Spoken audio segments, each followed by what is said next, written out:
It's Jim Monahan with you Sunday morning on the Jersey Magazine here at 105.5 WDHA. My guest, he's back, is Chris D'Amico. Chris, good morning and welcome.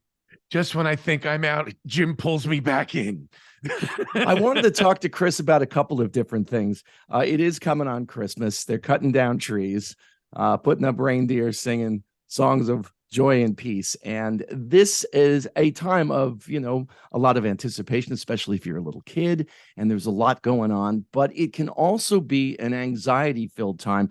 And Chris wrote something on his Facebook page about 2 weeks ago or so, and went through, you went into a lot of detail about some things that have happened, and you've been fairly open with different events in your life, but you kind of put it all into perspective.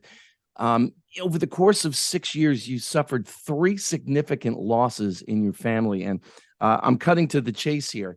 And you used your own particular brand of humor in talking about it. You said, I'm medicated now for your protection. Yeah. Medicated for your protection. And I wanted to talk to you about that because mental health is a topic that we frequently discuss here. In the year and a half that Jersey Magazine's been on the air here Sundays at DHA, it's been a frequent topic, and we've had all different kinds of people who have been on. Some professionals, you and I are not mental health professionals, but we've dealt with different things in our lives. How did you come to that decision of it's time I need to medicate?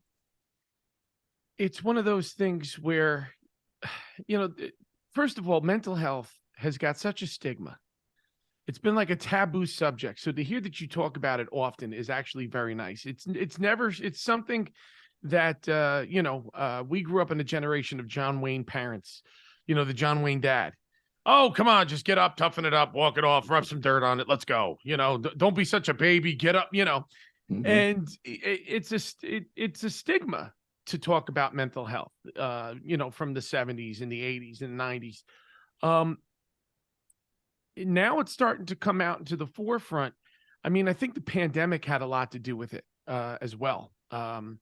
People being, trapped in their houses. No one talks about what has happened in terms of the suicide rate going up, the teen suicide rate going up, because they couldn't handle the shutdown, let's being trapped in our rooms and this and that. And, I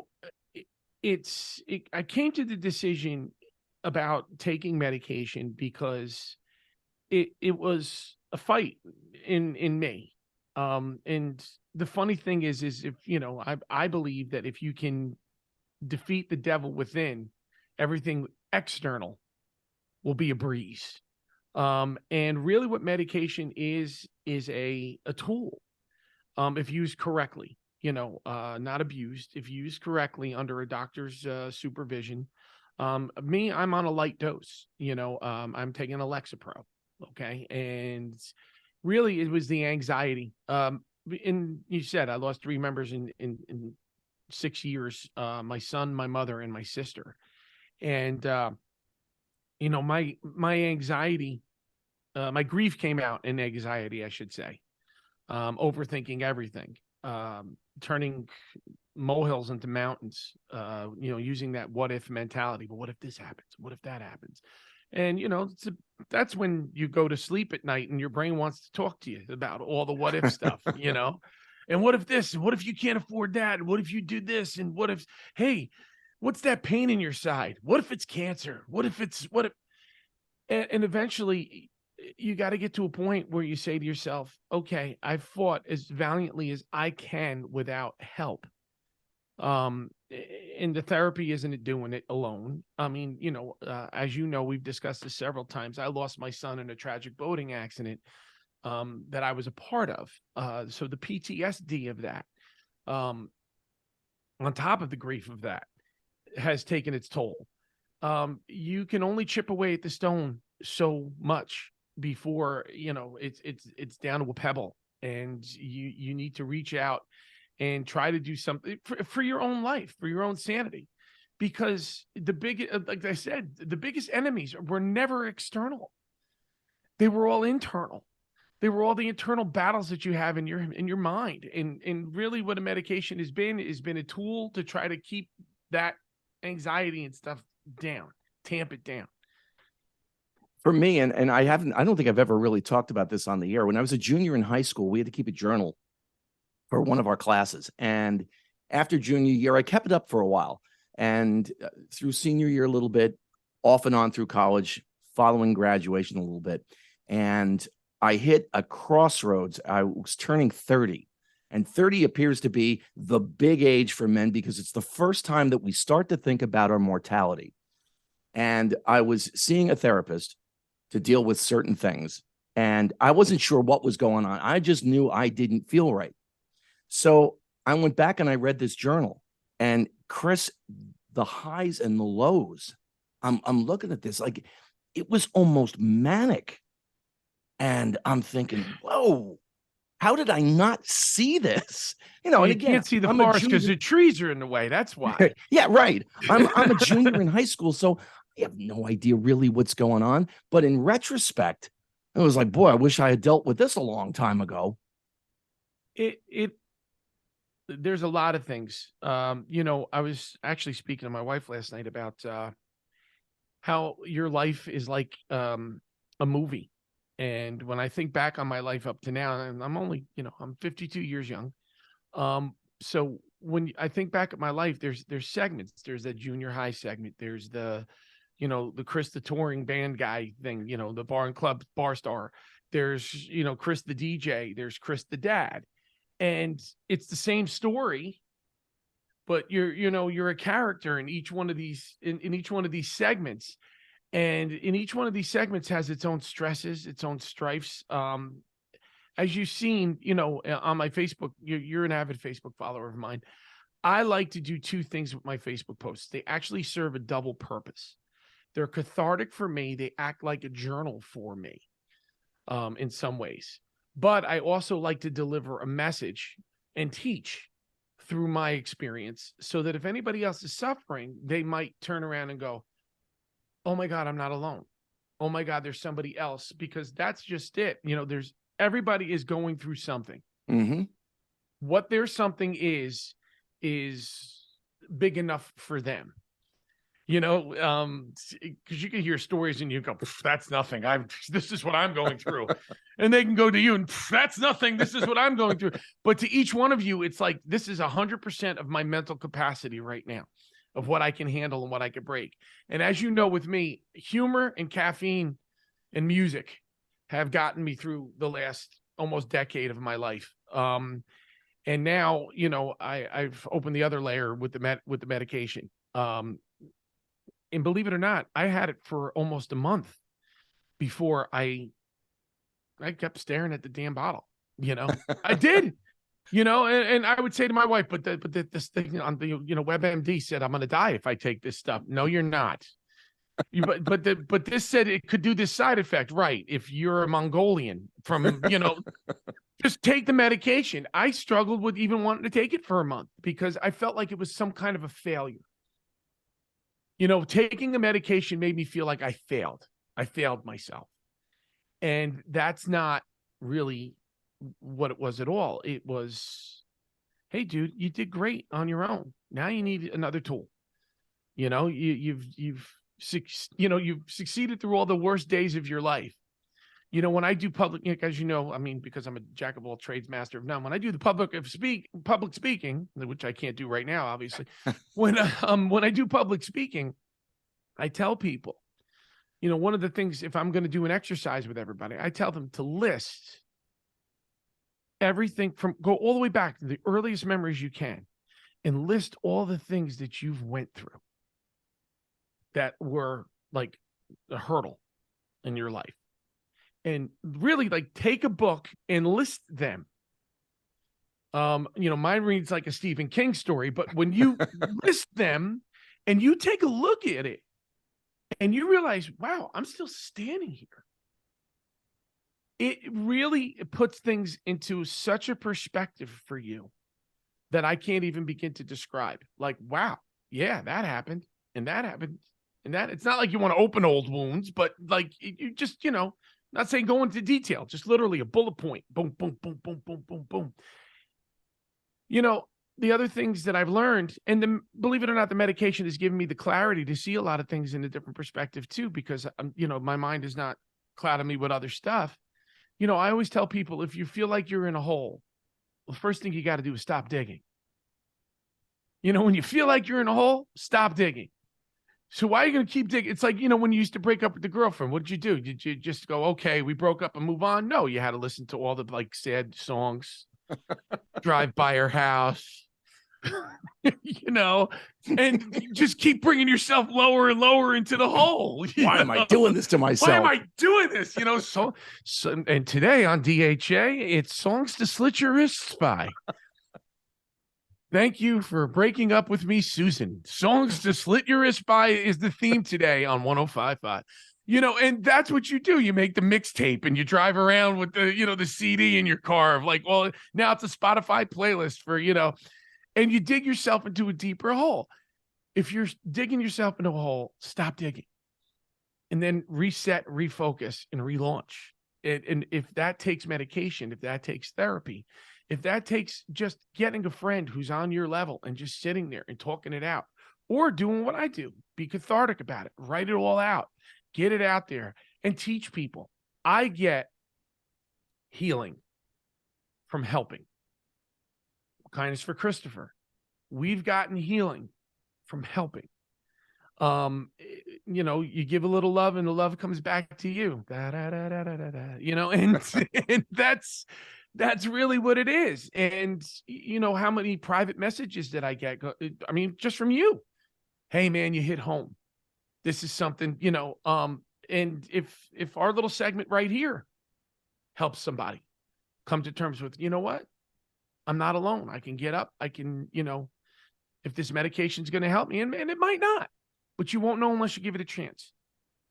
Chris D'Amico is my guest this morning here on the Jersey Magazine at 105.5 WDHA. I think, speaking personally for me, what it helped me do, and I wasn't on it for very long, but long enough, I was on medication long enough to learn how to ride the waves and learn how to do that. What I didn't like was I felt exhausted all the time and I felt bloated. And so I decided I'm going to wean myself off, much to my wife's chagrin. She was very concerned at the time. And I said, well, I can always go back on. Let's see what happens. Correct. And what happened was I had learned how to ride the waves, because we all have those days. We all have those days. What I got, they used to call the blues, right? Nothing's really wrong. Just feeling like right. We have all had that day. Absolutely. But it was, learning how to navigate, because sometimes those days turn into those weeks and those months, but learning how to navigate through it was what enabled me to go, I think I can handle this now. I know enough about what got me to that point. I know how to I know I'm going to come out of it. So I'm just going to ride the wave. And that's worked for me, I have to say. And I'm not trying to downplay by any point, the medication. In fact, I was just reading something in the New York Times the other day about the number of people who are on some kind of medication or another, and hopefully they're getting good results from it. Eventually, I'm going to be weaning myself. I started in February this year, and eventually I'm going to try to wean myself off it. Just for really what it was to shut up. I'll call the voice Pete. You name it. Shut up, Pete. Just don't say it out loud, because people will think you're Sybil or something like that. But you just with the I'm a schizophrenic. Hey, so am I. The thing is name the voice in your head, because that's not God talking to you. Okay, it's just you getting in your own way. And sometimes, like I said, the medication is to shut that voice down in order for you to get your clarity back. And then once, like you said, ride the waves. But what you got to learn how to do is you got to learn how to build a better boat. Right. And how are you going to build a better boat if you're in your own way? And sometimes you need the medication for a certain amount of time to clear the field for you to do what you need to do to get yourself righted, to get the ship righted. And then once you do, okay, we can leave the anchor behind and we can set our sails for a new horizon, since we're using a boat metaphor. So, that's basically what I'm advocating is just what is it to, because again, everybody's suffering from their own thing. So what is it that's going to right your ship to get you, on the way? Sometimes it is medication. Sometimes it's therapy. Sometimes it's just digging in to work. Sometimes it's, for me, for a while, it was making music. I mean, look, when I was you played River when I did that River thing. It was like 2 years ago. Okay. That night I came down here in a mood. Okay. And that's why it had that timbre. I don't know if I could ever repeat that performance that you got again, because I came down here in that mood that night. And, let's darken the lights. Let's sit behind the piano. Let's get a video camera on me, and let's, hit the studio button and hit record, and let's see what comes out. And that's what came out that night. Sometimes it's that. There's a lot of things that people can do. The one thing that they have to realize is it's not taboo to be this way. It makes you human. That's part of the human condition, to have, the feelings and depression. And, Jim Carrey, yes, that Jim Carrey said it best. He said, being depressed is when you're tired of carrying the avatar that you present to the world. Since we're kids, in order to fit in school, we kind of had to mold our identities and the way we look at the world. We came in like this, and we used to get our chops busted, and we're like, okay, that don't work. So I got to come in like this tomorrow. And then, that worked. For me, it was every time I came in and I started singing and everything, I got the attention and the stuff that I wanted. So I came in and I was this guy that was on all the time. Hey, I'm here. The ego that roared. Here it is. And believe it or not, it gets tiring being on and carrying that avatar that you've portrayed to the world. And being depressed is you need a deep rest from playing that character that you present to your world all the time. If that makes any sense. No, absolutely. It makes total sense. Total sense. I mean, even as a DJ, you come on. I mean, as in the wedding DJ. Good evening, ladies. I mean, listen, when my son died, and I went out that weekend and did my weddings, I'm dying. I'm dying inside. I was blown away when you did that, by the way. Absolutely blown away by that. But here's this guy. Good evening, ladies and gentlemen. Welcome to Insert Catering Facility here on a beautiful Saturday night in June. I have one question. Are we ready to have a good time in here tonight? Ladies and gentlemen, please forgive me as I plant a smile on my face and plow through this crap yet one more time. And, and after a while of doing that, it's like Atlas, you're just carrying the weight of all of that. And your mind just goes, I can't no more. I can't. And I think that's what being depressed is. You're just tired of carrying the weight of that character you portray. Well, for our listeners who are with us this morning here on the Jersey Magazine, if this time of year does kind of hit you somewhere and you're finding that you're having difficulty riding those waves, we're right there with you. We've been there and we are there with you. Oh my God. Yeah. And even worse is after Christmas. It's that January, February, that that deep winter gap, because at least in the holidays, you see family, you're eating and everything's great. And then all of a sudden it's like, Happy New Year. Dead of winter. Well, that's what baseball picks up for me because we do all the winter training. Well, so that's a really good outlet for me. Chris, I can't thank you enough for coming on this morning and talking about this. I know it's deeply personal, and I've shared some stuff that I've never spoken before on the air, and I want to thank you for the work that you've been doing, both as a personal speaker, both with what you do on your Facebook page and social media, and the music that you've created over the years. Thank you for having me. You can always have me anytime. I always have a great time speaking with you and hanging with you for a little bit.